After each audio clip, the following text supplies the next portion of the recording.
6강 하나님의 일곱 영, 다섯 번째는요 재능의 영입니다. 이사야 11장 2절의 말씀, 그의 위에 여호와의 영, 그의 위는 예수야를 말합니다. 그 예수야께서 무엇을 가지고 계시냐면 지혜와 총명의 영이요 모략과 재능의 영이요 지식과 여호와를 경외하는 영이 강림하시리니 라고 말씀을 하고 있죠. 여러분들, 원래 우리는요 학교에 갈 필요가 없었던 존재였습니다. 왜냐하면 하나님은 이 하나님의 일곱 영의 계시를 통해, 지혜를 통해, 권능을 통해, 모략을 통해, 총명을 통해, 여호와를 경외하는 영을 통하여서 우리에게 이 세상에서 살아가는 방법들을 알려주시길 원하시고 그 뜻을 이루어낼 수 있는 능력도 주시길 원하셨습니다. 그런데 무엇으로 인해서 그 모든 능력들이 사라지게 되어집니까? 우리의 죄란 무엇입니까? 내가 주인 되어진 삶을 살아가는 것이 죄입니다. 그래서 그때부터 우리가 어떻게 살아가냐면 내가 생각한 게 맞아, 내가 경험한 게 맞아, 내가 배운 게 맞아라고 생각을 합니다. 그런데 여러분들 생각해 보십시오. 우리가 생각하고 우리가 배운, 우리가 경험한 것들은요 사실 제한되어져 있습니다. 그리고 그것이 맞을 수도 있고 틀릴 수도 있습니다. 과거에는 그러한 이야기들과 경험들과 해석들이 맞을 수 있겠으나 시간이 지나다 보면 과학의 발전으로 인해 여러 가지 증명되어지는 사건으로 인해 과거에 맞았던 그 사실이 현재에는 틀릴 수도 있다는 것을 우리는 알아야 합니다. 그래서 우리가 학교에서 배우고 세상에서 경험으로 배운 모든 것들이 다 잘못되어졌다라고 말씀드리는 것이 아니라 그 모든 것들은 불완전하다라는 것입니다. 왜냐하면 하나님만이 완전하시기 때문입니다. 그래서 우리는 원래 학교에 갈 필요가 없었던 존재였습니다. 왜냐하면 하나님이 지혜와 총명과 모략과 여호와의 영을 통해, 그리고 이 모든 지혜와 하나님의 뜻을 권능의 재능의 영을 통하여 이루어낼 수 있는 힘을 우리에게 주셨기 때문입니다. 그래 이 모든 것들이 죄로 인해서 사라지게 되어져서 내가 주인 되어진 삶을 살아가게 되어지는 것입니다. 그것이 육신의 생각입니다. 육신의 생각의 끝은 무엇입니까? 사망입니다. 재능의 히브리 원어가 게브라, 그리고 헬라어 원어가 두나미스입니다. 이 재능의 뜻은요 권능, 능력, 재능을 뜻합니다. 하나님의 사명을 받은 자들은 자신의 지혜로 일하는 것이 아니라 하나님의 지혜와 모략을 먼저 받게 되어지겠죠. 그리고 하나님의 지혜와 모략을 이루어낼 수 있는 힘이 무슨 영일까요? 권능의 영입니다. 이것이 재능의 영이요 또 권능의 영이요 능력의 영이라고 성경은 말씀하고 있다. 그래서 여러분들, 우리가 세상에 나아가서 공부를 하고 사업장을 운영하고 가정을 운영하는 데 있어서 하나님은 우리에게 지혜를 주시길 원합니다. 근데 여기에서 하나님이 우리에게 말씀하십니다. 너의 힘과 능력으로 행하지 말아라. 모든 일을 할 때는 내가 약할 때일수록 주님이 강하실 수 있습니다. 그래서 어떠한 사역을 하기 전에 먼저 무엇을 구하라? 성령의 충만함을 구하라. 왜? 그분의 능력이 나타나야지만이 온전해질 수 있기 때문입니다. 여러분들의 가정이, 여러분들의 직장이, 우리 교회가, 이 땅이 우리의 능력이 나타나는 것이 아니라 누구의 능력이 나타나야 합니까? 권능의 영, 하나님의 능력들이 나타나야 무엇 되어질 수 있다? 세상이 온전해질 수 있다라는 것입니다. 그래서 참 좋으신 하나님은 우리에게 당신의 뜻과 계획을 알려주고 무엇도 주신다? 권능도 능력도 주시는 분이시다. 그러려면 내가 잡고 있었던 것들을 어떻게 해야 됩니까? 이게 맞아, 이게 나를 살리는 거야, 이걸 놔야지 우리가 살아날 수가 있게 되어지고 하나님의 능력이 우리 안에 임할 수가 있게 되어지는 것입니다.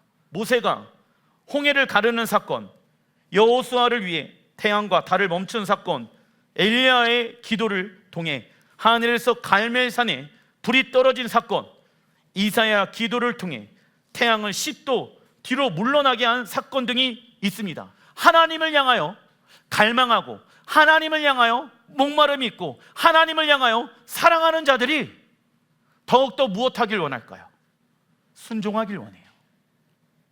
그래서 하나님을 향한 우리의 갈망함은 거룩한 행동을 낳습니다. 거룩한 행동을 계속 말씀의 순종함으로 살아가잖아요. 그러면 거룩한 계시가 임하게 되어집니다. 그 사람은 그 계시 안에 놀라운 하나님의 뜻을 알게 되어집니다. 하지만 그 사람은 더욱더 하나님이 어떠한 분인가를 알고 싶어합니다. 그리고 계시로 또 알려주십니다. 누구에게? 거룩한 행동, 하나님의 말씀에 순종하는 자들에게. 그러한 삶이 하나님을 향하여 갈망하고 있다, 목마르고 있다라는 증거로 얘기할 수 있는 것입니다. 이러한 하나님의 모든 기적의 목적은 무엇일까? 하나님께서 어떠한 분이라는 것을 우리에게 알려주시기 위함일까요? 살아계신 분, 알려주시길 원한다. 하나님은 죽어있지 아니하며 영원 불변하신 분이십니다. 그리고 하나님은 당신 스스로를 영화롭게 하기 위하여 우리를 창조하셨고 권능의 영으로 나타나 우리를 도와주십니다. 하나님은 당신 스스로를 무엇하길 원하신다? 영화롭게 하길 원하신다. 그래서 당신의 영광을 당신 스스로 영화롭게 하기 위하여 이 땅 가운데 하나님의 순종하는 자들 통해 나타내신다. 그리고 그 영광을, 그 영화를 하나님은 우리가 경험하여서 그 영광과 영화로움 안에 영원토록 살길 원하신다. 조금 말이 어렵죠? 이사야 60장 5절에 보게 되어지면 내가 내 영광의 집을 영화롭게 하리라 말씀합니다. 하나님은 천년왕국 시대에 당신의 영광의 집 예루살렘을 영화롭게 하기 위해 열방 가운데 높임을 받으실 것이다. 그래서 하나님은 당신의 영광 안에 우리를 초청하기 위해 예수와의 영광을 상징하는 무엇으로 초청하고 계십니까? 십자가. 그래서 여러분들 사실 십자가라고 생각하면은 고난의 길이 다라고 생각하는 것이 아니라 하나님의 영광 안에 참여로 우리를 부르시고 계신다라는 것입니다. 이 땅에서 살아가는 동안 십자가의 길로 가는 것이 고난의 길일 수는 있겠으나 영혼의 관점으로 보게 되어졌을 때는 그 십자가의 길이 하나님의 영광 안으로 참여하는 방법인 것입니다. 유일한 방법이시죠. 그리고 권능의 영은 우리를 통하여 하나님께서 영광을 받을 수 있도록 우리를 도와주십니다. 문제가 있어요. 십자가의 길로 나아가게 되어지는데 어려움이 있어요. 돌파가 필요해요. 그러면 하나님께서 무엇의 영으로 임하신다? 권능의 영으로 임하셔서 하나님의 영광을 우리의 삶 가운데 주님은 나타내신다. 요한복음 16장 33절에 읽어보겠습니다. 이것을 너희에게 이르는 것은 너희로 내 안에서 평안을 누리게 하려 함이라. 세상에서는 너희가 환난을 당하나 담대하라. 내가 세상을 이겨노라. 아멘. 따라해 주십시오. 담대하라. 내가 세상을 이겨노라. 권능의 영이 임하게 되어지면 나타나는 현상이 있다. 첫째, 우리에게 어떠한 용기를 주실까요? 담대한 용기를 주신다. 하나님이 말씀하십니다. 이 길로 나아가자, 저 길로 나아가자. 예전에는 내가 경험하지 못한 일이었기 때문에 주춤거렸습니다. 고민했습니다. 그리고 안 돼요, 어려워요, 힘들어요, 못할 것 같아요 라고 하는데 권능의 영이 딱 임하잖아요. 어떠한 마음이 생긴다? 담대한 용기가 생기게 되어진다. 왜? 나는 할 수 없어요. 나는 알아요, 내가 못하는 것을. 그죠? 근데 누구는 하실 수 있습니까? 따라해 주십시오. 하나님은 하실 수 있습니다.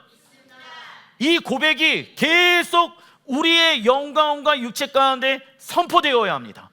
내가 약해질수록 누가 강해진다? 주님이 강해지신다. 그래서 하나님, 어떠한 말씀이든지 말씀하여 주십시오. 내가 행하겠습니다. 그 권능들이 풀어지기 시작합니다. 근데 그 권능이 어디에서부터 풀어지냐면 우리의 마음과 우리의 입술 안에서부터 풀어지는 거예요. 계속 나는 못하나 주님은 하실 수 있습니다. 주님은 하실 수 있습니다. 근데 하나씩 순종하다 보니까 주님이 권능의 영으로 도와주시는 것을 경험하게 되어진다. 첫째, 우리에게 성령님은, 권능의 영은 담대한 용기를 주신다. 사도행전 7장 55절, 스데반이 성령 충만하여 하늘을 우러러 주목하여 하나님의 영광과 및 예수께서 하나님의 우편에 서신 것을 보고 그들이 돌로 스데반을 치니 스데반이 부르짖어 이르되 내 예수여 내 영혼을 받으시옵소서 하고 무릎을 꿇고 크게 불러 이르되 주여 이 죄를 그들에게 돌리지 마옵소서, 이 말을 하고 자니라. 사실 잔 게 아니라 돌 맞아서 순교한 것이죠. 그런데 죽은 것이 잠시 잠깐 우리는 부활하여 주님의 영광을 보게 될 것입니다. 권능의 영으로 충만한 스데반은 돌에 맞아 순교하기 직전까지 담대함으로 예수를 전하였습니다. 다윗 또한 모든 전쟁에 나아가게 되어졌을 때 칼과 창은 아무런 힘이 되지 아니하며 오직 이스라엘 군대에 하나님의 이름을 담대히 선포하게 되어집니다. 그래서 권능의 영은 사람과 환경의 어려움으로 눌려있는 자에게 적어놔 주십시오. 할 수 있다, 하면 된다, 해보자. 희망의 메시지를 주며 안 된다, 못합니다, 어렵습니다, 이 말을 물리치신다. 안 된다, 어렵습니다, 못합니다, 저는 실수가 많습니다, 그러한 말을 하지 말아라. 못 살겠네, 더 이상 말하지 말아라. 살겠나를 선포하라. 눌려있던 사람들, 실패로 좌절했던 사람들, 두려움 가운데 있는 사람들, 하나님은 무엇할 수 있다, 나에게 능력 주실 수 있다, 할 수 있다, 하면 된다, 해보자. 이 메시지가 우리 안에 있어야 하는 것입니다. 예레미야 31장 16절에 내 울음소리와 내 눈물을 멈추어라. 못한다, 어렵다, 힘들다, 울음소리를, 눈물을 멈추어라. 왜냐하면 17절 읽어보겠습니다. 너의 장래의 소망이 있을 것이라. 아멘. 사람은 태어날 때부터 울음으로 인생을 시작하며 죽을 때에는 두 눈에 눈물이 고인 채 숨을 거두게 되어집니다. 그래서 눈물을 흘리는 것은 수치스러운 일이 아닙니다. 하나님은 우리의 눈물이 눈물로 끝나지 않게 하십니다. 믿으시죠? 세상은요, 눈물이 눈물로 끝나요. 좌절과 두려움과 어려움과 힘듦으로 끝난단 말이야. 그런데 우리가 하나님 앞에 울잖아요. 근데 그 울음은 울음으로 끝나지 않습니다. 무엇으로 변화시켜 주신다? 희망으로 변화시켜 주신다. 인생이 비록 초라하고 보잘것없이 느껴질지라도 예수의 이름을 부르는 자는, 그분을 의지하고 인생을 영위하는 자는 눈물이 눈물로 끝나지 않는다는 사실을 기억해야 합니다. 우리의 눈물에는 무엇이 있습니까? 열매가 있으며 주님이 주시는 영광스러운 내일이 있을 것입니다. 그래서 요한복음 14장 1절에 읽어보겠습니다. 너희는 마음에 근심하지 말라. 하나님을 믿으니 또 나를 믿으라. 아멘. 근심거리가 있잖아요. 그러면 누굴 믿으래요? 하나님을 믿으라. 사람을 믿잖아요. 사람을 신뢰하잖아요. 그런데 자꾸 실망감이 보여요. 어쩔 수가 없다고. 그래서 하나님 뭐라고 말씀하십니까? 근심하지 말아라. 살아계신 하나님과 그의 아들 예수야를 믿어라. 믿음의 대상은 사람이 아니다, 환경도 아니다, 돈도 아니다, 친구도 아니다. 누구만 믿어야 될 대상입니까? 하나님만이 믿어야 될 대상이다. 가벼운 근심은 말이 많고 무거운 근심은 말이 적다라는 말이 있습니다. 겉으로 보기에는 전혀 문제가 없는 것처럼 사람이 보일 수 있겠습니다. 그러나 말이 없고 근심하는 티가 잘 나지 않는 사람에게 오히려 더 큰 무거운 근심이 마음속에 자리 잡고 있을 수 있습니다. 예수야는 하나님과 그의 아들 예수야를 믿으라고 말씀하시죠. 우리는 항상 살아있고 늘 깨어 온 우주를 주관하시며 모든 약한 자와 고통당하는 자를 돕는 하나님인 것을 우리는 믿어야 합니다. 주님을 깊이 만나고 나면 우리도 모르는 사이에 우리를 누르고 있었던 근심과 걱정에서 벗어나게 되어집니다. 베드로전서 5장 7절에 너희 염려를 다 주께 맡기라 말씀합니다. 우리는 하나님을 믿는 것인가 아니면 계속 절망 가운데 머물 것인가를 우리는 선택해야 합니다. 성령의 권능의 영을 받아서 내 위로는 오직 하나님이십니다. 내가 하나님을 믿겠습니다. 내가 예수를 믿겠습니다. 아니면 계속 절망 가운데 있을 것인가는 여러분들이 선택하는 것입니다.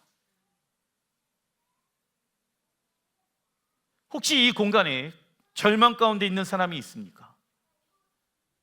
그 절망 가운데 세상은 이렇게 하면은 벗어날 수 있다, 저렇게 하면 벗어날 수 있다 라고 얘기합니다. 그런데 또 다른 절망이 찾아올 것입니다. 그래서 우리의 인생에 계속 끊임없이 찾아오는 게 뭔지 아십니까? 문제입니다. 절망이죠. 그리고 인생 마지막 그 시간에 죽음의 문제 앞에 그 문제를 풀 수 있는 사람은 아무도 없습니다. 그러나 그 죽음의 문제조차도 풀 수 있는 것은 예수와 이름입니다. 중간 2번 사도행전 1장 8절 읽어보겠습니다. 오직 성령이 너희에게 임하시면 너희가 권능을 받고 예루살렘과 온 유대와 사마리아와 땅끝까지 이르러 내 증인이 되리라 하시니라. 둘째, 성령의 권능의 영은 우리에게 기적의 능력 주십니다. 우리가 예수와의 증인된 삶을 살기 위해서는 권능의 영으로 충만해야 된다. 이를 다른 말로 적어놔 주십시오. 성령 세례라고 말할 수 있습니다. 성령 세례를 통해 기적의 능력이 임하게 되어진다. 성령 세례는 구원받기 위해 필요한 것이 아니라 구원받은 이가 자기 자신의 뜻이 아닌 하나님의 뜻을 따라 살며 그의 필요한 모든 능력을 받기 위한 것입니다. 그래서 여러분들 직장, 사업장, 특별히 가정, 자녀들 문제가 일어나잖아요. 어렸을 때부터 어떠한 훈련을 해야 하냐면 그 문제를 돌파할 수 있는 성령의 세례를 받아야 된다. 왜냐하면 이거를 이루기 위해서는 성령님의 능력이 필요하거든. 나의 뜻을 이뤄내고자 하는 것이 아니라 하나님의 뜻을 이뤄내기 위해서 성령의 세례가 필요한 것입니다. 성령의 세례는 우리가 거듭난 이유, 거듭났다라는 것은 예수를 나의 주인으로 왕으로 인정해드리며 육으로 살았던 나는 십자가에 죽고 영으로 다시 부활하였다는 것을 믿는 것을 거듭났다라고 말할 수 있는 것이죠. 우리가 거듭난 이유, 원하고 갈망한다라고 하면 언제든지 성령 세례는 받을 수가 있다. 성령 세례의 근본적인 목적은 예수와의 핏값으로 산 교회와 열방 그리고 영혼들을 섬기기 위한 데 있습니다. 이걸 잘못 사용하면 안 돼요. 성령 세례를 받았어. 그래서 어떠한 은사를 받았어. 그래서 어떠한 기적을 일으키고 병든 자들을 치유케 하는 데에만 집중해서는 안 된다. 몸된 공동체와 영혼들을 섬기기 위해 하나님이 그 은사를 주신 것이다. 그래서 우리의 자아가 십자가에 사라지면 사라질수록 주님의 권능의 영은 더욱더 충만하게 역사하신다. 그리고 성경에서 성령 세례의 장면을 볼 때 가장 흔히 나타나는 현상이 있는데 어떠한 은사가 주어지는 것일까요? 방언의 은사입니다. 성령 세례를 받은 사람의 특징, 방언이 터진다. 성경을 보면 이스라엘 백성들이 출애굽하는 과정에서 놀라운 기적의 하나님의 권능을 경험하였지만 이것을 잃어버리게 한 시간은 불과 며칠밖에 걸리지 않았습니다. 그래서 에베소서 5장 18절에 읽어보겠습니다. 술 취하지 말라. 이는 방탕한 것이니 오직 성령의 충만함을 받으라. 아멘. 이게 이제 술 드시는 분들이 간혹가다 이제 목사님 술 취하지 말라고 이제 술 먹지 말라고 안 나오지 않았습니까? 그렇게 계속 이렇게 핑계 대시는 말인데 그게 중요한 게 아니라 뭘 받아라? 성령의 충만함을 받아라. 할렐루야.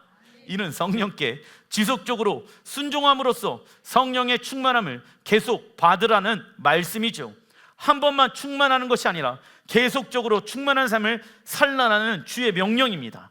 읽어보겠습니다. 성령께서 우리 안에 충만하시게 되면 우리를 통해 속에서 밖으로 흘러 넘치게 되는 것이 성령의 충만함입니다. 할렐루야. 그래서 여러분들, 성령의 충만함은 외적, 내적 충만함이 있다. 내적 충만함, 외적 충만함. 내적은 우리 안에 하나님의 성품으로 변화되어지는 충만함이고, 외적은 하나님의 능력들이 나타나는 충만함인 거야. 이 두 가지가 함께 있어야 되는 거예요. 그런데 이제 은사 사역하는 교회가 내적 충만보다는 외적 충만을 구할 때가 많이 있었거든. 그래서 기정 능력 나타내 그런 거에만 집중되어지고, 부흥사 목사님들이 막 그 마음 안에 있는 내적인 부분들은 하나님의 말씀으로 다듬어지지 아니하는 분들이 굉장히 많았어. 그래서 문제를 많이 일으켰던 부분들이 있었거든. 근데 성령의 충만함은 외적으로만 나타나서는 안 돼요. 왜? 보세요. 삼손도 권능의 영을 받아갖고 외적으로 성령 충만했습니다. 그런데 내적으로는 여자 말 한마디에 어떻게 되어집니까? 넘어지게 되어지잖아. 그게 뭐라고? 내가 줬습니까? 주님이 줬습니다. 그래서 성령의 충만한 자는 성령의 열매인, 읽어보겠습니다. 사랑과 희락과 화평과 오래 참음과 자비와 양성과 충성과 온유와 절제의 열매를 맺게 되어진다. 성경에서 성령의 충만을 말할 때 사용되어진 헬라어 단어가 두 개가 있습니다. 하나는 헬라어 플레토입니다. 이 단어는 예언을 한다거나 병을 고친다거나 놀라운 일을 행하는 성령의 사역과 관련이 되어져 있다. 이는 우리가 능력 있게 복음을 전하기 위해 일하시는, 적어놔 주십시오, 성령님의 외적인 사역, 이것이 권능의 영 중에 일하시는 방법 중에 하나입니다. 대표적인 예가 성령의 9가지의 은사, 고린도전서 12장에 나와 있습니다. 또 하나는 헬라어 플레루입니다. 이 단어는 갈라디아서 5장 22절과 23절에 나와 있는 성령의 9가지의 열매를 말할 때 사용되어지며, 이는 우리가 하나님의 성품을 닮아가는 성령의 내적 사역을 말합니다. 에베소서 3장 16절에 그의 영광의 풍성함을 따라 그의 성령으로 말미암아 너희 무엇을 능력으로 강건하게 하라. 속사람 나와 있죠. 그러니까 우리의 겉사람도 있고 속사람도 있어요. 근데 이제 겉사람은 육체의 사람을 얘기하죠, 여기에서는. 그런데 우리의 어떠한 돌파를 해야 될 영역들, 외적인 성령님의 충만함도 필요하지만 내적인 성령님의 역사도 필요하다. 어디 안에? 우리의 속사람 안에 능력으로, 그분의 능력으로 강건해져야 될지라 믿습니다. 예수와의 통치 가운데 들어간 자는 우리 안에 있는 성령의 능력을 통하여 강건하게 되어집니다. 성령님의 내적 사역은 무엇과 연결되어져 있습니까? 전신갑주. 디모데전서 6장 12절, 믿음의 선한 싸움을 싸우라, 영생을 취하라. 영생, 영원한 생명은 누가 취해야 됩니까? 내가 취해야 되는 거예요. 물론 우리의 구원은 누구에 의해? 하나님의 절대적인 은혜로 인해 우리의 구원은 시작되어졌습니다. 그러나 그 구원의 은혜를 누가 믿어야 됩니까? 우리가 믿어야 된다. 그런데 이 믿음이 시작되어졌지만 계속 우리는 전신갑주를 입고 영생을 취하는 싸움을 해야 한다. 취하다. 헬라어 에피람 아도마이, 뜻은 반드시 붙잡아야 하는 것. 나는 뭘 붙잡고 있는가? 바울은 디모데에게 예수와를 통해서 구원을 얻었다라고 안심하지 말라라고 말씀합니다. 왜냐하면 믿음의 선한 싸움을 하지 아니하고 끝까지 예수와를 붙잡고 있지 않는다라고 하면 무엇을 취할 수 없다? 영생을 취할 수가 없다. 그래서 성령 세례를 받아서 외적인 은사가 풍성히 드러난다는 것만으로 우리는 신령하다라고 말할 수 없다. 대표적인 인물이 삼손입니다. 그는 성령의 권능의 영으로 충만하였다. 그러나 그에게 하나님의 성품을 닮아가게끔 도와주시는 성령의 내적 사역으로는 충만함이 없었습니다. 그래서 건강한 그리스도인이라고 한다면 내적, 외적 모두 균형 있게 나타나야 한다. 이를 경험하고 있는 자는 하나님에게서 멀리 도망치는 것이 아니라 오히려 그분을 향해 달려가게 되어져 있다라는 것입니다. 영적 전쟁에서 가장 손쉽게 그 전쟁에서 승리할 수 있는 방법은 무엇인지 아십니까? 하나님을 가까이 하라. 그러면 죄에서부터 멀어진다. 남편과 아내와 우리 자녀들이 변화되어지길 원합니까? 그러면 먼저 여러분들이 하나님을 가까이 하십시오. 그러면 변화의 대상이 변화되어지는 우리를 통해 변하게 되어질 것입니다. 도전을 받게 되어질 것입니다. 먼저 우리가 그렇게 심어야 하는 것입니다. 그리고 우리가 권능의 영을 경험하기 위해 해야 할 것이 있습니다. 단락 2번 로마서 8장 28절 읽어보겠습니다. 우리가 알거니와 하나님을 사랑하는 자 곧 그의 뜻대로 부르심을 입은 자들에게 모든 것이 합력하여 선을 이루니라. 아멘.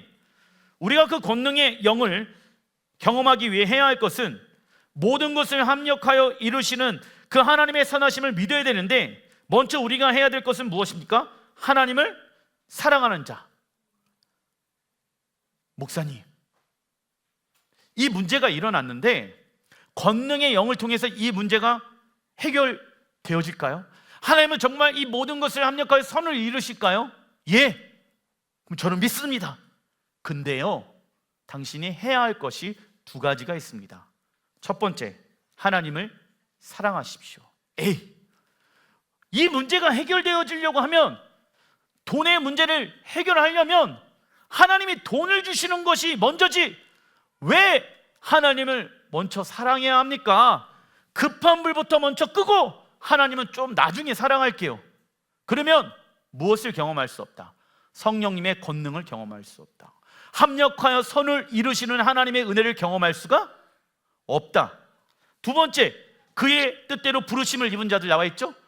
우리가 하나님을 사랑하다 보면은 무엇에 의해 살아간다? 하나님의 뜻에, 부르심에 의해 살아가게 되어진다. 그러면 그렇게 가다 보면 하나님이 무엇을 하신대요? 권능의 영으로 모든 것을 합력하여 선을 이루신다. 근데 어떤 사람은 앞에 있는 구절 싹 제끼고 하나님이 모든 것을 합력하여 선을 이룰지라 믿습니다. 애들한테도 하나님이 모든 것을 합력하여 선을 이룰지라 믿어. 그렇게만 얘기하면 어떻게 합니까? 하나님을 사랑하고 부르신 곳에서 하나님이 너에게 원하시는 뜻이 무엇인지를 알고 행하라. 하다 보면 하나님이 모든 걸 합력하여 선을 이룰 것이다. 이게 순서예요. 이게 그냥 덮어놓고 하나님 모든 걸 합력하여 선을 이루어 주십시오 기도하면 안 됩니다. 왜냐하면 그러면 외적 사역은 있지만 내적 사역은 없기 때문이죠. 그래서 성령의 불을 무엇할 수도 있다? 소멸할 수도, 잃어버릴 수도 있습니다. 목사님, 성령님도 잃어버릴 수 있습니까? 예, 구원도 잃어버릴 수 있어요. 그죠? 성령님도 소멸할 수도 있다. 왜냐하면 그분은 거룩한 불이잖아. 우리가 죄 가운데 있으면 성령님은 일하실 수가 있다, 없다? 없다. 그러면 누구 힘대로 살아간다? 내 힘과 내 능력대로 살아간다. 첫째, 읽어보겠습니다. 성령님의 권능의 영은 우리는 알 수 없지만 주님은 하실 수 있다는 것을 믿는 자들에게 임합니다. 아멘. 또 다른 말로 예수야를 주인으로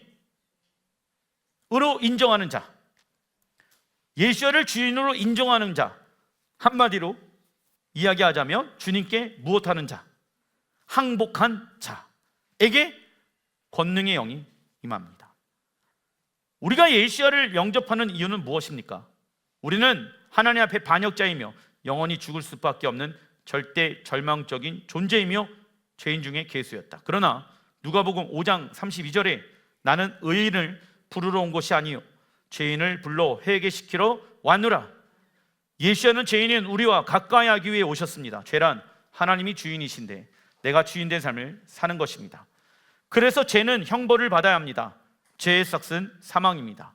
그러나 우리의 죄를 위해 우리가 죽어야 하는데 예수야께서 대신에 십자가에서 갈갈게 찢기시고 죽으셨습니다. 예수와의 죽음은 내가 주인 되어서 살아온 나의 불행한 과거, 현재, 그리고 두려운 미래를 십자가에서 끝내셨습니다. 믿으십니까? 그리고 부활하셔서 우리에게 새로운 인생을 주셨으며 우리에게 가장 큰 복은 무엇이다? 하나님과의 관계를 회복시켜 주셨다. 성령의 권능을 경험하길 원하십니까? 그렇다면 예수야를 가정과 직장과 또 여러분들이 계신 곳에 주인으로 인정해드리고 주인의 음성에 귀를 기울여야 합니다. 이것이 성령 충만한 사람의 무엇입니까? 결과인 것입니다. 그리고 성령의 권능의 영을 경험하기 위해 해야 할 것 두 번째 있습니다. 누가복음 24장 49절에 읽어보겠습니다. 볼지어다 내가 내 아버지께서 약속하신 것을 너희에게 보내리니 너희는 위로부터 능력으로 입혀질 때까지 이 성에 머물라 하시니라. 둘째 읽어보겠습니다. 성령님의 권능의 영은 하나님의 말씀에 순종하는 자에게 임합니다. 아멘. 하나님은 종종 우리의 지식과 경험을 통하여 일하실 때가 있다. 그러나 하나님 나라의 일은 하나님의 방법과 권능으로 일해야 된다. 그래서 우리는 먼저 성령 충만을 위해 기도해야 하며 이를 사모해야 합니다. 왜냐하면 우리가 성령 충만하지 않는다라고 하면 우리의 힘과 능력으로 살아가려고 하기 때문입니다. 그래서 계속 성령 충만을 구해야 된다. 고린도전서 2장 10절에 오직 성령으로 이것을 우리에게 보이셨으니 성령은 모든 것 곧 하나님의 깊은 것까지도 통달하시니라. 아멘. 능력 안에만 머물러 있으면 안 됩니다. 왜냐하면 깊은 것까지도 성령님은 내적으로 역사하셔서 우리에게 하나님의 뜻을 알려주십니다. 하나님께 순종하면 순종할수록 우리는 하나님을 더 잘 알 수 있으며 하나님의 음성에 더 정확하고 뚜렷하게 분별할 수 있다. 우리의 순종은 하나님의 무조건적인 사랑을 보일 수 있는 사랑의 반응이며 이는 자발적 선택이 되어야 합니다. 그래서 예배, 믿음, 사랑, 헌신, 근식 이 모든 것은 자발적인 선택이 되어야 하며 하나님을 향한 사랑으로부터 시작되어진다. 목사님이 그렇게 얘기했으니까 나 이제 자발적으로 목사님 금식하자라고 할 때 안 할 거예요. 내가 원할 때 할 거예요. 이러지 마세요. 왜냐하면 성경에 하나님이 원하시는 때 금식을 요청하실 때가 있죠. 그리고 내 힘이 빠지려고 하면은 뭐 해야 된다? 기도와 금식 외에는 다른 능력이 나타날 수 있다 없다? 없다 라고 성경에 말씀하고 있다는 거야. 그러면 정말 하나님 살아계시고 이 문제가 성령의 권능으로 많이 해결할 수 있다는 것을 믿는다라고 하면 내가 비워져야 되잖아. 그게 기도와 무엇이다? 금식이다. 그래서 금식함으로 내 힘을 다하여 하나님을 사랑하는 것입니다. 마태복음 7장 22절 읽어보겠습니다. 그날에 많은 사람이 나더러 이르되 주여 주여 우리가 주의 이름으로 선지자 노릇하며 주의 이름으로 귀신을 쫓아내며 주의 이름으로 많은 권능을 행하지 아니하였나이까 하리니 그때에 내가 그들에게 밝히 말하되 내가 너희를 도무지 알지 못하니 불법을 행하는 자들아 내게서 떠나가라 하리라. 마귀 사단 또한 무엇을 가지고 있다? 권능의 능력을 가지고 있다. 병든 자를 낫게도 하고 점을 통하여 사업에 잘 되어지는 경우들도 있습니다. 마귀 사단도 그래서 능력과 권세와 권위를 가지고 있습니다. 그리고 마지막 때 적그리스도는 하늘에서 불을 내리고 수많은 기적과 이사를 행하며 많은 이들을 미혹해 할 거라고 말하고 있습니다. 그래서 적그리스도는 예수와의 모습을 카피할 것입니다. 그리고 자기가 기적과 능력과 죽은 사람을 살리는 일을 행하였기 때문에 자기가 메시아다라는 것을 공개적으로 방송을 통하여 모든 사람이 눈으로 볼 수 있게끔 죽은 자를 살릴 것이며 자기가 죽음에서 부활하였다라고 이야기할 것입니다.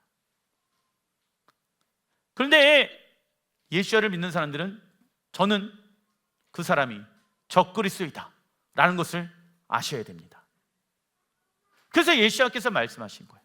기적과 능력을 일으키더라도 너희들이 귀신을 내어 쫓더라도 주의 이름으로 많은 권능을 행하여도 내가 너희를 도무지 알지 못하나니 불법을 행하는 자들아. 불법이란 하나님의 말씀이 헌법인데 하나님의 말씀과 반대로 살아가는 사람들이 있다는 거예요. 성령의 외적인 사역은 잘해요. 능력들이 나타나요. 기적과 병고침이 일어납니다. 그런데 하나님이 보셨을 때, 예수아가 오셨을 때 난 네가 누군지 몰라. 왜? 내적인 성령의 충만함이 있다 없다? 내적으로 하나님과 깊고 친밀한 관계가 있다 없다? 없었다고.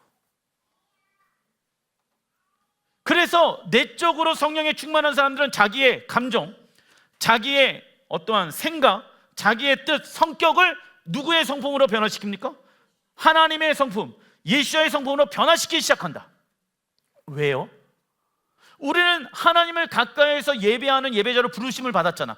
그런데 내 성격 때문에, 내 말 때문에, 나의 부족함 때문에 하나님을 가까이 하는데 방해가 돼야 안 돼요. 되기 때문에 그 영역들을 자꾸 변화시키기로 결정하는 거예요. 그래서 나를 변화시키는 분이 권능의 영이라고. 마태복음 7장 14절 읽어보겠습니다. 생명으로 인도하는 문은 좁고 길이 험적하여 이는 내 멍에는 쉽고 내 집은 가벼움이니라. 예수님은 우리에게 어렵고 힘든 길을 준비해 놓은 것이 아니라 무엇을 준비해 놓으셨습니까? 좁은 길. 근데 마귀가 속여. 야, 예수님이 가신 길은 무슨 길이다? 어렵고 힘든 길이다. 고난의 길이다. 근데 예수님이 나의 집은 가볍고 쉬우니라고 말씀합니까? 나의 짐은 빡세고 어렵다라고 얘기하십니까? 누구나 들 수 있다, 누구나 못 든다라고 얘기했습니까? 누구나 들 수 있다라고 말씀하고 있죠? 그러니까 이미 우리 안에 약간 사단이 사로잡혀 있는 영역들이 있어. 십자가의 길은 너무 힘들어. 주님은 그런 말 한 적이 있다 없다? 다시 한번 읽어드리겠습니다. 예수는 우리에게 어렵고 힘든 길을 준비해 놓은 것이 아니라 생명의 길, 좁은 길을 준비해 놓으셨습니다. 좁은 길은 누구만 선택할 수 있다. 예수님만 선택할 수 있다. 그래서 좁은 길 자체가 어렵고 힘든 것이 아닙니다. 이를 공격하는 원수들이 우리를 그 길에서 떨어지게 하기 때문에 힘든 것입니다. 사단은 우리가 가는 길을 늦추기 위해 가능한 모든 수단을 동원할 것입니다. 사람마다 하나님을 믿는 계기가 다 다릅니다. 그러나 우리가 하나님의 십자가의 사랑을 경험하고 우리의 인생이 다시 태어났다는 것을 믿는다면 더 이상 우리가 원하는 것을 얻어내기 위해 하나님을 믿는 것이 아니라 하나님과 인격적인 교제 가운데 들어가야 합니다. 그리고 우리 자신을 부인할수록 하나님의 생명과 강함과 배부름이 우리 안에 생기게 되어질 것입니다. 말씀을 마무리 짓겠습니다. 여러분들, 그분은 생명입니다. 가장 값진 것을 우리에게 주시기 위하여 하나님은 당신의 모든 것인 예수를 십자가에 죽였습니다. 그런데 받는 우리가, 가장 값진 그 복음의 선물을 받는 우리가 그 선물을 중요하게 생각하지 않는다라고 하면 그 선물은 싸구려가 되어질 것입니다. 그래서 어떤 이에게는 하나님이 주신 정말 값진 그 복음의 선물이 어떤 이에게는 싸구려처럼 여기게 될 것입니다. 예를 들면 어떤 사람이 자신의 전 재산을 다 팔아갖고 가장 귀한 사람에게 선물을 주었는데 그 선물을 받은 사람이 그 선물을 중요하게 다루지 아니하고 여기지 않는다라고 하면 그 사람의 마음은 어떠하겠습니까? 동일합니다. 이 안에 하나님이 우리에게 주신 선물을 싸구려로 여기는 사람이 있다. 너무 가볍게, 너무 쉽게 세상과 타협하여서 내가 원하는 능력과 힘으로 일하는 사람이 있다라고 말씀하십니다. 그 결과는 절망일 것입니다. 그 결과는 할 수 없다, 못한다, 어렵다, 힘들다, 지친다. 그러니까 술 취하고 방탕하고 음란하게 살게 될 것입니다. 할 수 있는 게 우리 아이들은 게임이나 이런 것밖에 없겠죠. 친구들이랑 전화하고 만나고 먹고 마시고 그런 게 여러분들의 영혼력을 배부르게 할 수 없습니다. 오직 성령의 능력만이 여러분들에게 참된 능력과 배부름을 주게 할 것입니다. 그리고 하나님이 우리에게 주신 그 예수와의 값진 선물을 여러분들 귀하게 여기시는 여러분들 되시길 주의 이름으로 축원드립니다. 그 성령님은 여러분들에게 권능과 능력으로 임하여 주셔서 모든 일에 하나님이 일하신 것을 나타나게 하실 것입니다. 기도하겠습니다.